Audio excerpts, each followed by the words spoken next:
प्रभु यीशु मसीह के नाम में एक बार फिर से आप सभी को जय मसीह की। मैं परम प्रधान पवित्र परमेश्वर का धन्यवाद करता हूँ कि खुदावंद ने हम सबको अब तक संभाल के रखा हुआ है। तो ये परमेश्वर की बड़ी महान और अद्भुत करुणा है जिसने हम सबको जीवन दान दिया, जिंदगी दी, आप हम सबको संभाला हुआ है। हम परमेश्वर के वचन से सुनने जा रहे हैं और समझने जा रहे हैं ताकि परमेश्वर का वचन जो है इन दिनों में हमारे आत्मिक जीवन के विषय में हमसे क्या बताना मांग रहा है।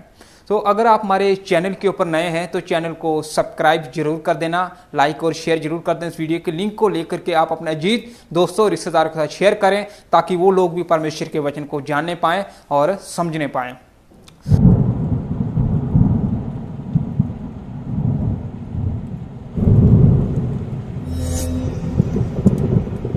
तो आज का विषय जो है वो आपने नीचे पढ़ ही लिया है। तो हम परमेश्वर के वचन से समझने की कोशिश करेंगे और प्रयास करेंगे। मैं आपके सामने इस बात को रखना चाहता हूँ, मैं कोई बड़ा ज्ञानी इंसान नहीं हूँ, ना मैं कोई भविष्यवक्ता हूँ। परमेश्वर का दास होने के नाते जो खुदा के वचन से मैं आपके सामने शेयर करना चाहता हूँ। जिस प्रकार याकूब की पत्री के अंदर लिखा हुआ है, हम वचन को सुनना नहीं बल्कि वचन के अनुसार चलने वाले बने। अक्सर क्या होता है कि बहुत सारे लोग इस कान से वचन सुनते हैं लेकिन इस कान से निकाल देते हैं, तो फिर वो अपने आप को धोखा दे देते हैं। तो इसलिए जब हम परमेश्वर के वचन को सुने तो इस कान से सुने और इसे अपने हृदय में, अपने जीवन में बैठा लें। जिस प्रकार दाऊद कहता है, हे परमेश्वर, मैंने तेरे वचन को अपने हृदय में रख छोड़ा ताकि मैं तेरे विरुद्ध पाप ना करूं। और हे परमेश्वर, तेरा वचन मेरे पांव के लिए दीपक, मार्ग के लिए उजाला है। जब हम परमेश्वर के वचन को अपने हृदय में बैठा लेते हैं, अपने जीवन में रख लेते हैं, तो परमेश्वर का वचन जो है वो हमारे लिए एक ढाल बन जाता है, हमारे लिए एक सुरक्षा कवच बन जाता है। जब यीशु मसीह ने 40 दिन का उपवास किया था तो 40 दिन के उपवास के बीच में शैतान ने उसकी परीक्षा की। ये शैतान ने कहा कि पत्थर से क्या है कि ये रोटी बन जाए। यीशु मसीह ने उसे जवाब दिया, वचन में लिखा है मनुष्य केवल रोटी से नहीं परंतु परमेश्वर के मुख से निकले वचन से जीवित रहता है। तो यीशु मसीह ने वचन से केवल शैतान का सामना किया था। कैसे? क्योंकि यीशु मसीह के पास वचन था, कलाम था।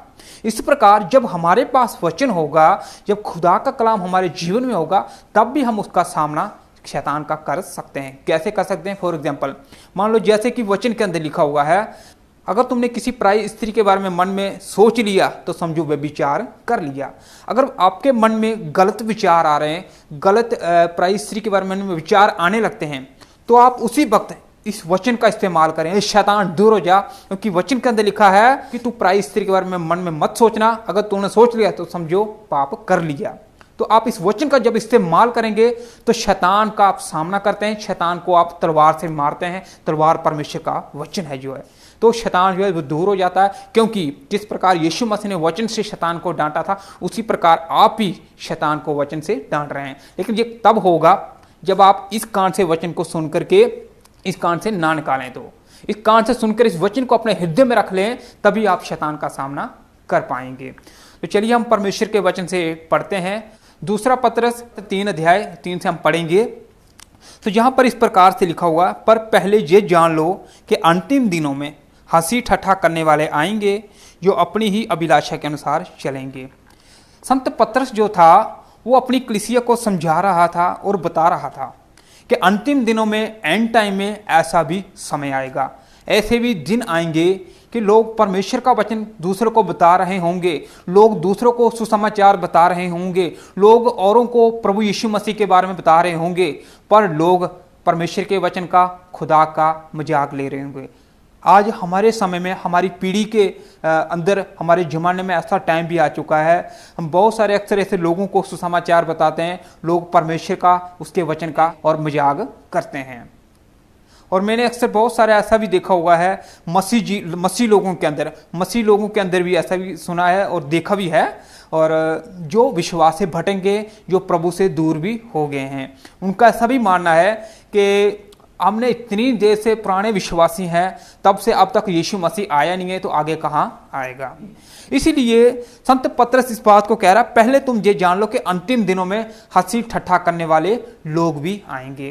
तो आज हमारे समय में, हमारी पीढ़ी के अंदर ऐसा आ गया है, बहुत सारी जगहों में सुसमाचार बताते हैं तो लोग क्या करते हैं, परमेश्वर का, उसके वचन का क्या करते हैं, मजाक लेते हैं और ठट्ठा करते हैं। और ये एक प्रकार की झूठी शिक्षा जो है वो भी आज हमारे ज़माने में, हमारे बीच में जो है वो आ गई। ये लोग परमेश्वर का, उसके वचन का जो है वो मजाक लेना शुरू कर रहे हैं।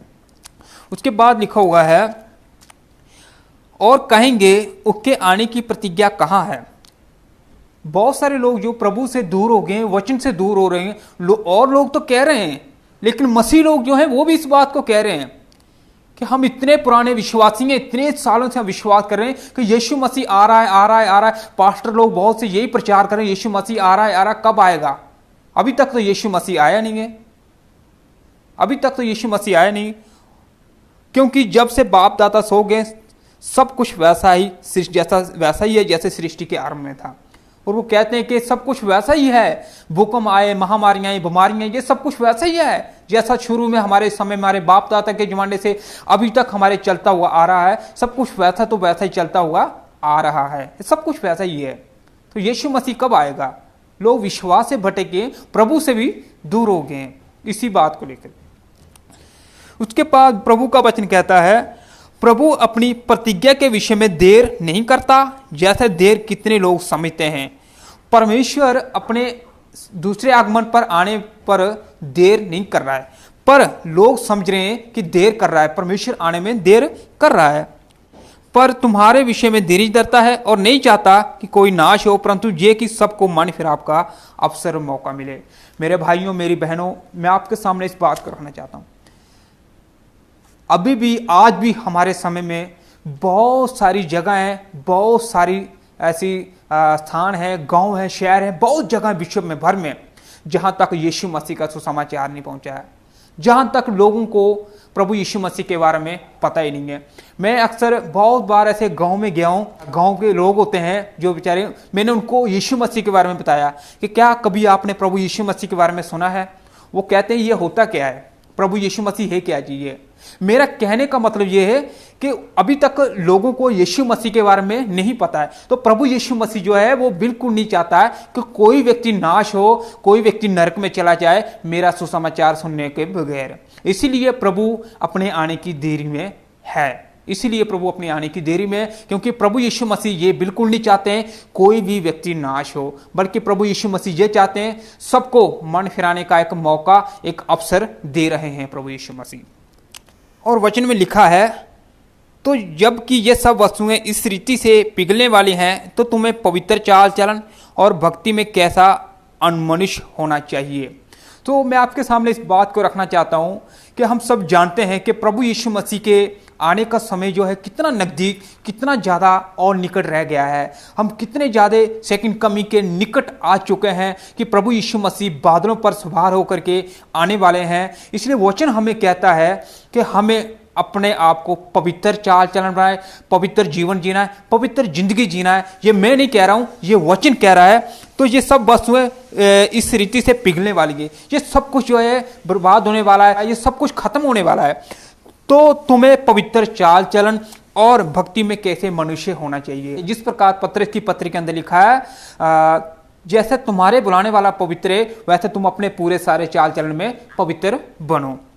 और लास्ट 14 में लिखा हुआ है, इसीलिए हे प्रियो, जबकि तुम इन बातों की आस देखते हो तो यत्न करो कि तुम शांति से उसके सामने निष्कलंक और निर्दोष ठहरो। परमेश्वर का वचन हमें यही कह रहा है कि शांति से हम उसके सामने निर्दोष और निष्कलंक ठहरें।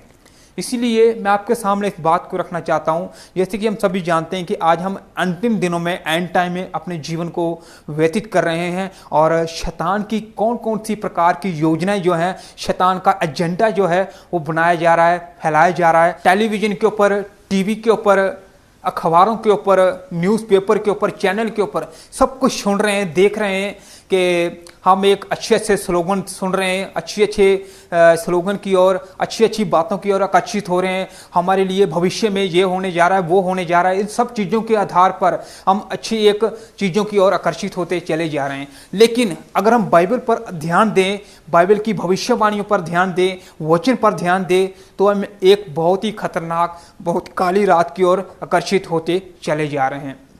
इसलिए वचन हमें यही कहता है कि हम सावधान हो जाएं अपने जीवन के विषय में, अपने आत्मिक जीवन के विषय में। इस प्रकार लूका के अंदर लिखा हुआ है कि जैसे तुम ये सब बातें होते हुए देखो तो तुम अपने सिर ऊपर की ओर उठा लेना, क्योंकि तुम्हारे छुटकारे का समय जो है वो निकट आ जाएगा। इब्रानियों 10:25 के अंदर लिखा हुआ है, जैसे जैसे तुम उसके दिन को नेड़े आते हुए देखो तो तुम एक दूसरे के साथ इकट्ठा होना मत छोड़ो। तो इसलिए परमेश्वर का वचन हमें यही कहता है कि हम अपने पूरे चाल चलन में पाक और पवित्र बनते जाएं। हम लगातार प्रार्थना में समय बिताना शुरू करें, वचन में और प्रार्थना में और उपवास में हम अपनी तैयारी बनाना शुरू कर दें, क्योंकि वचन के अंदर लिखा हुआ है जिस मनुष्य के अंदर परमेश्वर का आत्मा नहीं है वो कभी भी परमेश्वर का जन नहीं हो सकता। तो अगर हमारे जीवन में हमारे अंदर खुदा का वचन नहीं है, खुदा का आत्मा नहीं है, तो हम कभी भी स्वर्ग में नहीं जा सकते हैं। इसलिए मेरे प्रियो, परमेश्वर का वचन हमारे जीवन में होना बहुत ज्यादा जरूरी है। जब तक हमारे अंदर वचन नहीं है, प्रार्थना नहीं है, तो हमारा आत्मिक जीवन जो है वो बिल्कुल गिरा हुआ और मरा हुआ है। इसलिए हमारे अंदर वचन का और प्रार्थना का होना बहुत ही ज्यादा जरूरी है। प्रभु यीशु मसीह इस वचन के द्वारा आप सबको आशीष दे। मिलते हैं एक और नई वीडियो के साथ।